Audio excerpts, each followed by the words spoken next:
काली माता का पुजारी। सदियों पर मोहित एक आत्मा की दीदा दलेरी उसने तहैया कर लिया था कि इस खानदान के हर फर्द को नेस्तो नाबूद कर देगी। और फिर वो कमर बस्ता हो गई तो खानदान वाले अंगुश्ते बदनदां हो गए कि लफ्ज लफ्ज और सतर सतर खौफ व हरास के समुंदर में गौता जन एक खौफनाक कहानी। मुसन्निफ जरगाम महमूद। मैंने विक्रम की तस्वीर पर उंगली रखकर विक्रम जफर की तरफ बढ़ाई और विक्रम का जफर को बताया। जफर भी विक्रम की तस्वीर को गौर से देखने लगा। विक्रम की तस्वीर देखते ही जफर की आंखों में हैरत उतर आई। खैरियत जफर, क्या हुआ? मैं जफर की आंखों में हैरत का समुद्र देखकर बोला। ये विक्रम है? जफर के मुंह से निकला। हाँ, क्यों, खैरियत तो है ना? मैंने जफर से पूछा। मैंने इसे देखा है, जफर बोला। तो मैं हैरत से उसे देखने लगा। अगर विक्रम आज जिंदा हो तो बड़े दादा की उम्र का होगा, मैंने जफर को जवाब दिया। मगर जफर ने जैसे मेरी बात सुनी ही नहीं। वो अपना मोबाइल निकालकर उसमें एल्बम का ऑप्शन खोलने लगा। फिर उसने एक तस्वीर मोबाइल की स्क्रीन पर रोशन की और विक्रम की तस्वीर से उस तस्वीर को मिलाने लगा। देखिए, यही विक्रम है, जफर अपना मोबाइल मुझे देता हुआ बोला। मैंने हाथ बढ़ाकर जफर से उसका मोबाइल लिया और दूसरे हाथ से बड़े दादा की दी हुई तस्वीर पकड़ी और फिर मोबाइल की स्क्रीन पर नजर दौड़ाई। मोबाइल की स्क्रीन पर 80-90 साल के एक बूढ़े की तस्वीर थी। मैं दूसरी नजर बड़े दादा की दी हुई तस्वीर में से विक्रम पर नजर डाली तो मैं उछल पड़ा। वो बूढ़ा 100% विक्रम ही था। ये तो वाकई विक्रम के बुढ़ापे की तस्वीर है, मैं बोला। तो बड़े दादा भी जल्दी से मेरे करीब आए और दोनों तस्वीरों को बगौर देखने लगे। ये विक्रम ही है, ये देखिए। ये विक्रम के बाएं आंख के नीचे चोट का निशान। ये हमारे साथ खेलते हुए उसे चोट लगी थी। यही निशान इस बूढ़े की बाएं आंख के नीचे भी है। गो के काफी मध्यम पड़ गया है, मगर साफ नजर आ रहा है। ये 100% विक्रम ही है, बड़े दादा जोश में बोले। ये कौन है? मैंने जफर से पूछा। ये सीमा के दादा हजूर हैं, जिनका पिछले साल इंतकाल हो गया था, जफर ने बताया। तो मेरे मुंह से एक ठंडी सांस निकल गई और अब सारी कहानी मेरी समझ में आ गई थी। ओह, तो इसका मतलब है कि बड़े दादा की ये बात बिल्कुल सही है कि विक्रम को लाहौर में किसी मुसलमान लड़की से मोहब्बत हो गई थी और वो इस्लाम कबूल करके लाहौर ही में रुक गया था, मैंने कहा। हाँ, सीमा इसी विक्रम की पोती है। इस तरह सीमा का ताल्लुक मुखिया के घराने से है, बड़े दादा ने भी लुकमा दिया। इसलिए सीमा में मौजूद राजेश ओधा सीमा के जरिए उसके सारे खानदान को हुंजावेली आने के लिए मजबूर कर रहा है, मैंने कहा। लेकिन राजेश ने मुझे क्यों मारने की कोशिश की? जफर ने एक नुक्ता उठाया। राजेश ने तुम्हें इसलिए मारने की कोशिश की कि सीमा के अंदर रहते हुए उसने सीमा की तुमसे मोहब्बत को महसूस कर लिया। लिहाजा जैसे ही उससे उसकी मोहब्बत छीन ली गई थी, वो सीमा से भी उसकी मोहब्बत को छीन लेना चाहता है। मैंने जफर की परेशानी को दूर किया तो जफर मेरी बात सुनकर इस बात में सर हिलाने लगा। अब क्या होगा? सीमा को राजेश ओझा से कैसे छुटकारा दिलाया जाएगा? जफर कुछ देर बाद बोला। बड़े दादा, इस मसले का कोई हल है? मैंने जफर की बात की जानिब इशारा करते हुए बड़े दादा से पूछा। इसका हल पंडित स्वामी नारायण के पास हो सकता है, बड़े दादा ने जवाब दिया। पंडित स्वामी नारायण? मैंने सवालिया लहजे में बड़े दादा से पूछा। अभी भी हुंजा में काफी हिंदू आबाद हैं। पंडित स्वामी नारायण उनके मजहबी रहनुमा हैं, बड़े दादा ने बताया। पंडित जी कहाँ मिलेंगे? मैंने फिर से पूछा। मैं लेकर चलता हूँ आप लोगों को पंडित स्वामी नारायण के घर। मेरा काफी अच्छा दोस्त है पंडित, बड़े दादा बोले और उठकर अपनी लाठी और टोपी उठाने लगे। जरीना, आप ऐसा करें कि वापस घर सीमा के पास चली जाएं। जफर ने अपने वॉलेट से कुछ रकम निकालकर जरीना को देते हुए कहा। तो जरीना जफर से रकम लेकर सर हिलाने लगी। चलिए पंडित स्वामी नारायण से भी मिल लेते हैं, बड़े दादा अपने सर पर टोपी जमाते हुए बोले। तो मैं और जफर बड़े दादा के साथ घर के बैरूनी दरवाजे की जानिब चल दिए। चंद मिनट की ड्राइव के बाद हम एक ऐसी कॉलोनी में पहुंच गए जहां घर काफी छोटे छोटे और पुरानी तर्ज के बने हुए थे। बड़े दादा की रहनुमाई में जफर कार को एक पुरानी तर्ज की इमारत के सामने ले आया और कार इमारत के सामने रोक दी। ये कदीम मंदिर है और मंदिर के साथ ही पंडित स्वामी नारायण का घर है, बड़े दादा ये कहते हुए कार से उतर गए। उनकी तकलीद में मैं और जफर भी कार से बाहर निकल आए। बड़े दादा लाठी टेकते हुए एक पुराने तर्ज के मकान के मनक्श दरवाजे के पास पहुंचे और अपनी लाठी से दरवाजा खटखटाते हुए जोर से आवाज लगाई। पंडित, ओ पंडित। फौरन ही दरवाजा खुल गया और सफेद धोती कुर्ते में मलबूस माथे पर तिलक लगाए हुए एक चाकू चौबंद बूढ़ा बाहर निकला। आहा, आज खान सजावल कैसे गरीब के घर का रास्ता भूल गए? बाहर निकलने वाले शख्स ने बड़े दादा को देखते हुए कहा। मेहमान लेकर आया हूं पंडित, बड़े दादा बाहर आने वाले शख्स से बोले, जो पंडित स्वामी नारायण था। मेहमान, मैं भी बैठक खोलता हूं। इतना कहकर पंडित स्वामी नारायण दोबारा घर में घुस गया। पंडित मेरा बहुत बेतकल्लुफ दोस्त है। पंडित स्वामी नारायण के जाने के बाद बड़े दादा बोले, जी, वो आप लोगों की गुफ्तगू से अंदाजा हो रहा है। मैंने मुस्कुराकर जवाब दिया। आप लोगों का ख्याल कर लिया, पंडित ने, वरना वो मेरी आने की खुशी में यहीं पर रक्स शुरू कर देता। बड़े दादा बोले। आइए आइए। पंडित स्वामी नारायण अपने घर के बराबर का बना हुआ एक और दरवाजा खोलकर दरवाजे के सामने खड़ा होकर बोला। तो बड़े दादा, मैं और पंडित जफर पंडित स्वामी नारायण के घर पहुंचे। मैंने और जफर ने पंडित से हाथ मिलाया, जबकि बड़े दादा पंडित से लिपट गए। सलाम दुआ के बाद हम सब बैठक में दाखिल हुए। बैठक में दाखिल होकर मैंने देखा कि बैठक में चारपाइयां रखी हुई हैं, जिन पर सफेद चादरें बिछी हुई हैं। दीवारों पर काफी तस्वीरें लगी हुई हैं और इन तस्वीरों पर फूलों के हार पड़े हुए हैं। वो तस्वीरें पंडित स्वामी नारायण के पुरखों की थीं, जो अब इस दुनिया में नहीं रही। बैठक के एक कोने में एक मेज रखी हुई थी, जिस पर भगवान कृष्ण की मूर्ति रखी हुई है। भगवान कृष्ण बांसुरी बजा रहे हैं। उनके सामने अगरबत्ती जल रही है, जिसके मध्यम मध्यम महक पूरे बैठक में फैली हुई है। पंडित स्वामी नारायण के इशारे पर हम तीनों चारपाइयों पर पैर लटकाकर बैठ गए। हाँ सजावल, चाय पिएगा या ठंडा बनवाऊं? हम सब के बैठने के बाद पंडित ने कहा। नहीं नारायण, तकल्लुफ मत कर। ये बच्चे तेरे पास एक अहम काम से आए हैं, बड़े दादा ने पंडित को मना करते हुए कहा। जी, क्या काम है आपको? बड़े दादा की बात सुनकर पंडित स्वामी नारायण बराह रास्त मुझसे मुखातिब हुआ। वो राजेश ओझा वापस आ गया है, मैंने हिकलाकर जुमला मुकम्मल किया। क्या क्या कहा? मेरी तवक्का के मुताबिक मेरे मुंह से राजेश ओझा का नाम सुनते ही पंडित स्वामी नारायण उछल पड़ा। क्या नाम लिया तुमने? आराम से बैठ जा नारायण, बड़े दादा ने पंडित का हाथ पकड़कर उसे अपने पास बिठाते हुए कहा। ये क्या कह रहा है? पंडित के चेहरे पर अब भी हवाइयां उड़ रही थीं। ये सही कह रहा है, राजेश ओझा वापस आ गया है, बड़े दादा ने कहा। ओह भगवान, ये कैसे हुआ? पंडित बोला। पंडित स्वामी नारायण के पूछने पर मैंने सीमा पर राजेश ओझा के काबिज होने की सही दास्तान सुना दी और साथ ही ये भी बता दिया कि सीमा का ताल्लुक मुखिया की नस्ल से है। हाँ, राजेश के पास काले जादू की शक्तियां थीं। उसने कसम खाई थी कि वो मुखिया के सारे खानदान वालों को मृत्यु दंड दे देगा। पंडित बड़बड़ाया। हम राजेश से किस तरह छुटकारा हासिल कर सकते हैं? मैंने पंडित से पूछा। जब राजेश को मृत्यु दंड दिया गया था तो उस मंदिर में मेरे पिताजी पंडित थे।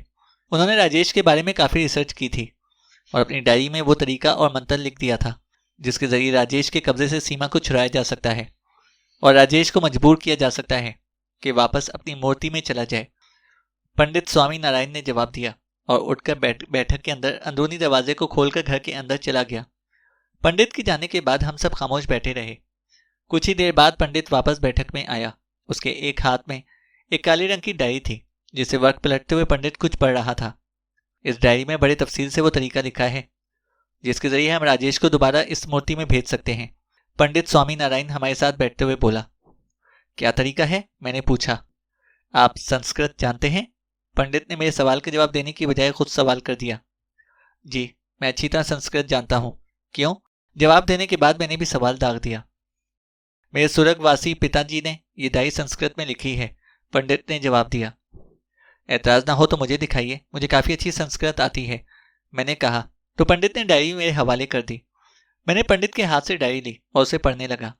पंडित के पिताजी ने काफ़ी तफसील के साथ राजेश के हवाले से लिखा था कि किस तरह उसे मृत्यु दंड दिया गया और मरते वक्त उसने किस तरह कसम उठाई। आखिर में उन्होंने राजेश की काली शक्तियों से बचने के लिए मंत्र भी लिखे थे। मैं डायरी को पढ़ने लगा। इसकी रूह से तो हम सीमा को राजेश से छुड़ाने का अमल अमावस की रात को ही कर सकते हैं। डायरी पढ़ने के बाद मैंने डायरी पंडित को वापस करते हुए कहा। हाँ, और भगवान की कृपा से कल की रात ही अमावस की रात है, पंडित ने जवाब दिया। इसका मतलब था कि पंडित स्वामी नारायण भी संस्कृत अच्छी तरह जानता था और इसने भी डायरी पढ़ रखी थी। शायद वो नहीं चाहता था कि मंत्र के बारे में बड़े दादा और जफर को कुछ मालूम हो, इसलिए उसने मुझे खुद कुछ बताने की बजाय मुझे डायरी पढ़ने के लिए दे दी थी। हाँ, कल रात ही अमावस है, तो फिर हम कल रात ही अमल कर लेते हैं, मैंने पंडित से कहा। कल रात को 11 बजे तक सीमा को काली माता के मंदिर में ले आइए ताकि हम राजेश के काले जादू का तोड़ कर सकें, पंडित बोला। काली माता के मंदिर में क्यों? जफर जो इतनी देर से खामोश बैठा था बोल उठा। राजेश काली माता का भगत था, उसे काली माता के सामने मजबूर किया जा सकता है कि वो सीमा को छोड़ दे, मैंने जवाब दिया। तो जफर असबात में सर हिलाने लगा। मैं मंदिर की सफाई कर लूंगा और दीगर इंतजामात भी मुकम्मल कर लूंगा। आप लोग बस सीमा को लेकर किसी तरह रात को काली माता के मंदिर में पहुंच जाएं। पंडित बोला। क्यों, क्या काली माता के मंदिर पहुंचना मुश्किल है? जफर ने पंडित की बात सुनकर कहा। मंदिर जंगल के अंदर है, जहां का रास्ता भी काफी कठिन है। उसके अलावा सीमा के अंदर मौजूद राजेश किसी भी हाल में सीमा को काली माता के मंदिर में नहीं जाने देगा, पंडित ने जवाब दिया। फिर हम सीमा को कैसे मंदिर तक लेकर जाएंगे? जफर परेशान हो गया। हम सीमा को बेहोश करके मंदिर तक लेकर जाएंगे। मैंने जफर की परेशानी दूर की। हाँ, ये ठीक रहेगा। पंडित ने भी मेरी तजवीज सुनकर तायद में सर हिला दिया। जंगल में हवाएं तेज तेज चल रही थीं। हर सू अंधेरा छाया हुआ था। हमारे पैरों तले सूखे पत्ते चुरमुरा रहे थे। मैं और जफर स्ट्रेचर थामे जंगल के पुरखतर रास्तों पर रवां दवां थे। स्ट्रेचर पर बेहोशी की हालत में सीमा लेटी हुई थी। हमारे आगे एक बड़ा सा गैस लैंप लिए बड़े दादा चल रहे थे। गैस लैंप की रोशनी में हमें रास्ता साफ नजर आ रहा था। हम चारों काली माता के मंदिर जा रहे थे। मैंने बड़े दादा को मना किया कि वो हमारे साथ ना आए, मगर बड़े दादा ना माने और जबरदस्ती हमारे साथ काली माता के मंदिर जाने की जिद करने लगे। बड़े दादा जोश में भरे हुए तेज तेज कदम उठा रहे थे। कुछ ही दूर चलने के बाद मुझे एक पुरानी तर्ज की इमारत नजर आई। शायद कदीम जमाने में ये इमारत काफी पुरशिकवा रही होगी, मगर इस वक्त वो इमारत किसी भूत बंगले का मंजर पेश कर रही थी। इसी वक्त किसी गीदड़ के धाड़ने की आवाज फिजा में गूंजी तो जफर के हाथ से स्ट्रेचर लुढ़खुड़ा गया। एहतियात से जफर, मैंने जफर को तंबीह की। हाँ, असल में मुझ पर जंगल की दहशत का असर हो रहा है, जफर ने जवाब दिया। आयतुल कुर्सी पढ़ते रहो, इंशाल्लाह डर दिल से निकल जाएगा, मैंने जफर से कहा तो जफर सर हिलाने लगा। बस, मंदिर भी आया ही जाता है, मैंने दोबारा जफर से कहा। बड़े दादा मंदिर के सामने पहुंचकर रुक गए। मैं और जफर भी उनके पास पहुंचकर रुक गए। हमारे पहुंचने के बाद बड़े दादा मंदिर के अंदर दाखिल हुए। उनके पीछे मैं और जफर भी स्ट्रेचर पर लेटी सीमा को लेकर मंदिर के अंदर दाखिल हुए। मंदिर के अंदर दाखिल होकर मैंने देखा कि मंदिर की एक दीवार के साथ काली माता की 10 हाथों वाली मूर्ति रखी है। सुर्ख सुर्ख जबान निकालती और अपनी बड़ी बड़ी खोखवार आंखों से घूरती काली माता की मूर्ति इस डरावने माहौल को मजीद हैबतनाक बना रही थी। मंदिर के वस्त में बहुत सारी मोमबत्तियां एक बड़े से गोल दायरे में रखी जल रही थीं। इन्हीं मोमबत्तियों की रोशनी से मंदिर रोशन था। काली माता के सामने पंडित स्वामी नारायण एक मखसूस अंगीठी में जिसमें आग जल रही थी और जिसे हिंदू मुकद्दस मानते हैं उसके सामने बैठा था। होन में आग जल रही थी और पंडित इस आग के सामने बैठा मंत्र पढ़ रहा था। हमें मंदिर में आता देखकर पंडित अपनी जगह से खड़ा हो गया और उसने हाथ के इशारे से सीमा का स्ट्रेचर मोमबत्तियों के दरमियान रखने का कहा। मैंने और जफर ने एहतियात के साथ स्ट्रेचर मोमबत्तियों के हिसार में रख दिया। स्ट्रेचर रखने के बाद हम दोनों मोमबत्तियों के हिसार से बाहर आ गए। पंडित ने दीवार के इशारे से बड़े दादा और जफर को मंदिर की दीवार के साथ खड़ा होने का कहा और मुझे मोमबत्तियों से कुछ फासले पर खड़ा होने का कहा और इशारे से बताया कि वो मंत्र शुरू होकर रहा है। मैंने इस बात में सर हिलाकर पंडित को जवाब दिया। पंडित ने पहले काली माता की मूर्ति को प्रणाम किया, फिर होन के सामने बैठकर मंत्र अलापने लगा। पंडित तेज आवाज में मंत्र पढ़ रहा था। मैंने भी अपनी जेब में हाथ डालकर आयते कुरानी के नक्श को मजबूती से पकड़ लिया। मुझे यकीन था कि राजेश इतनी आसानी से सीमा का पीछा नहीं छोड़ेगा। वो यकीनन मुजाहिमत करेगा। सीमा बेहोशी की हालत में मोमबत्तियों के हिसार में लेटी थी। बड़े दादा और जफर आंखें फाड़े सीमा को घूर रहे थे। जफर के चेहरे पर परेशानी और उम्मीद की मुतजाद लकीरें थीं। मैं भी सीमा को बगौर देख रहा था। मेरे कान पंडित की आवाज पर लगे हुए थे। पंडित ने मंत्र पढ़ते हुए होन की आग में थोड़ा सा घी डाला तो आग एकदम भड़क उठी। शोले बुलंद होने लगे। इसी वक्त सीमा ने भी आंखें खोल दी और वो उठकर बैठ गई। जैसे ही सीमा के अंदर मौजूद राजेश को सूरत हाल का अंदाजा हुआ तो वो एक झटके से उठकर खड़ा हो गया। खड़े होकर राजेश ने एक कोहर आलूद नजर हम सब पर डाली। फिर उसके मुंह से एक तेज चीख निकली। चीख इतनी तेज थी कि मुझे लगा कि जैसे मेरे कानों के पर्दे फट गए हों। राजेश ने चीख मारने के बाद अपने हाथ बुलंद किए। जैसे ही राजेश ने अपने हाथ बुलंद किए वो फिजा में उठने लगा। फिजा में उठने के बाद राजेश तेजी के साथ हवा में उड़ता हुआ मोमबत्तियों के हिसार की जानिब बाहर निकलने के लिए लपका, मगर जैसे ही वो मोमबत्तियों के करीब आया मोमबत्तियों की लू एकदम तेज हो गई कि मोमबत्तियों से निकलने वाली आग ने राजेश को हिसार से ना निकलने दिया। राजेश फौरन हिसार की दूसरी जानिब लपका, मगर उसकी जानिब की मोमबत्तियों की लू भी आग के शोलों में तब्दील हो गई और इन शोलों ने राजेश के हिसार से बाहर निकलने का रास्ता मजदूद कर दिया। हिसार से बाहर निकलने पर नाकामी पर राजेश झिंझिला गया और उसे पंडित की जानिब देखते हुए फिर एक चीख मारी और साथ ही मंदिर की छत की जानिब देखते हुए एक तेज फूंक मारी। जैसे ही राजेश ने फूंक मारी, मंदिर के अंदर हवाएं चलने लगी। हवा तेज से तेजतर होती जा रही थी। ऐसा लगता था कि जैसे तेज आंधी चल रही हो। मंदिर में धूल मिट्टी का एक तूफान उठ रहा था। तेज हवा की वजह से मंदिर में खड़े होना मुश्किल हो रहा था। बड़े दादा और जफर मंदिर की दीवार से चिपके खड़े तेज हवा का मुकाबला कर रहे थे। उनके कदम बार बार उखड़ जाते थे, मगर फिर वो मजबूती से जमीन पर कदम जमा लेते। मेरे लिए भी मंदिर के फर्श पर कदम जमाना मुश्किल हो रहा था। मैंने अपने दांत जोर से भींचे और नक्श को मजबूती से थामा और अपने उखड़े कदम मंदिर की फर्श पर जमाने की कोशिश करने लगा। पंडित स्वामी नारायण भी तेज हवा से परेशान था। हवा बार बार पंडित को पीछे की तरफ धकेल रही थी, मगर पंडित भी फिर भी मजबूती से अपनी जगह मंतर अलाप रहा था। हैरतंगेज तौर पर इतनी तेज हवा के बावजूद मोमबत्तियां जल रही थीं। हवा इन मोमबत्तियों की रोशनियों को बुझा नहीं पा रही थी। इसी तरह हवन में अग्नि भी जल रही थी। आहिस्ता आहिस्ता आंधी का जोर टूट गया। इतनी तेज आंधी के बावजूद हम सब अपनी जगह पर जमे खड़े थे। अपना ये वार खाली जाता देखकर राजेश ओधा पागल हो गया। वो जोर जोर से धाड़ने लगा। पंडित स्वामी नारायण ने मुझे इशारा किया तो मैंने नक्श अपने हाथ में पकड़ा और उसका रुख राजेश की जानिब किया। नक्श देखकर राजेश ओधा डर गया। जाओ, चले जाओ, वापस अपनी मूर्ति में चले जाओ। छोड़ दो सीमा को। मैंने नक्श राजेश के चेहरे के सामने किया तो राजेश के मुंह से डरी डरी से चीखें निकलने लगी।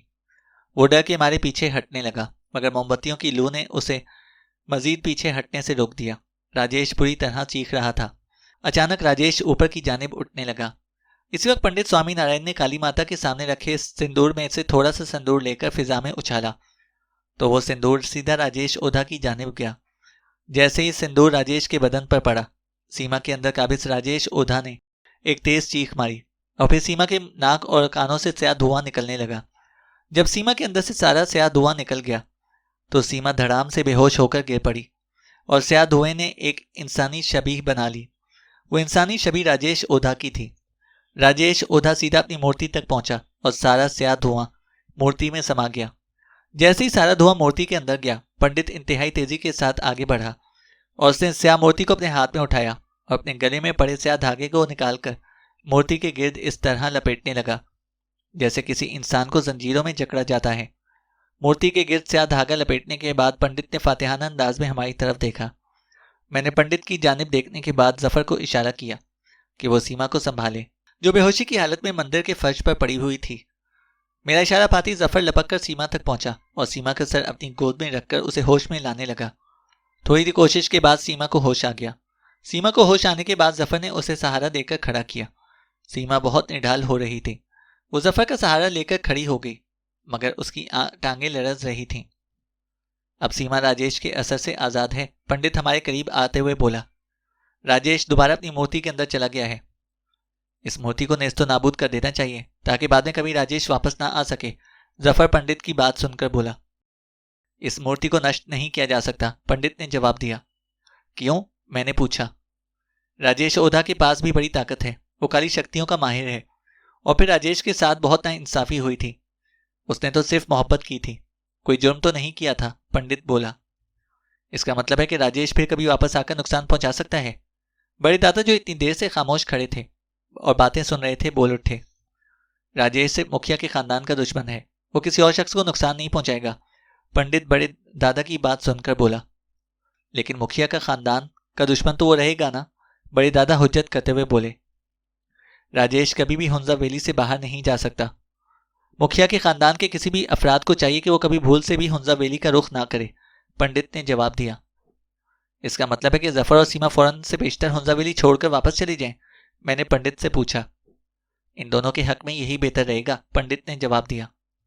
इस मूर्ति का क्या करोगे? बड़े दादा ने पंडित से पूछा। इस मूर्ति को मैं जमीन की गहराई में दफन कर दूंगा। पंडित ने अपने हाथ में पकड़ी स्याह मूर्ति को लहराते हुए जवाब दिया। मैं कल सुबह ही हुंजा छोड़ दूंगा, जफर ने पंडित की बात सुनकर कहा। और तुम्हारे प्रोजेक्ट का क्या होगा? मैंने पूछा। मैं कंपनी को साफ जवाब दे दूंगा कि मैं हुंजा में नहीं रह सकता। किसी दूसरे शख्स को यह प्रोजेक्ट सौंप दिया जाए। अगर कंपनी ने मेरी बात मान ली तो ठीक, वरना ये नौकरी छोड़ दूंगा। जिंदगी रही तो और बहुत नौकरियां मिल जाएंगी, जफर ने तफसील से जवाब दिया। तो मैं इत्मीनान भरे अंदाज में सर हिलाने लगा। अगली सुबह मैं, जफर और सीमा PIA के फोकर में बैठे इस्लामाबाद जा रहे थे। जहाज ऐसा ऐसा हुंजा से दूर होता जा रहा था। मैंने जहाज की खिड़की से बाहर हुंजा वैली की सरसब्ज वादियों को देखा, जहाँ रंग बिरंगे फूल लहरा रहे थे, और इन्हीं लहराते फूलों की सरजमीन में किसी गहराई में राजेश ओधा अपनी तमाम काली शक्तियों के साथ मदफून था। मैंने जहाज की नशिस्त से अपनी पुश्त लगाई और अपना सर पीछे करके जहाज की सीट पर टिका दिया और आंखें बंद कर ली। खत्म शुद्ध। तो दोस्तों, ये नावल भी अपने अख्तिताम तक पहुंचता है। उम्मीद है कि आपको ये नावल ज़रूर पसंद आया होगा। इस नावल को अपने दोस्तों के साथ भी ज़रूर शेयर करें, और अगर आप हमारे चैनल पर नए हैं तो हमारे चैनल को सब्सक्राइब करें और साथ मौजूद बेल आइकन को ज़रूर प्रेस करें ताकि आने वाली हर वीडियो की अपडेट आपको बर वक्त मिल सके। शुक्रिया।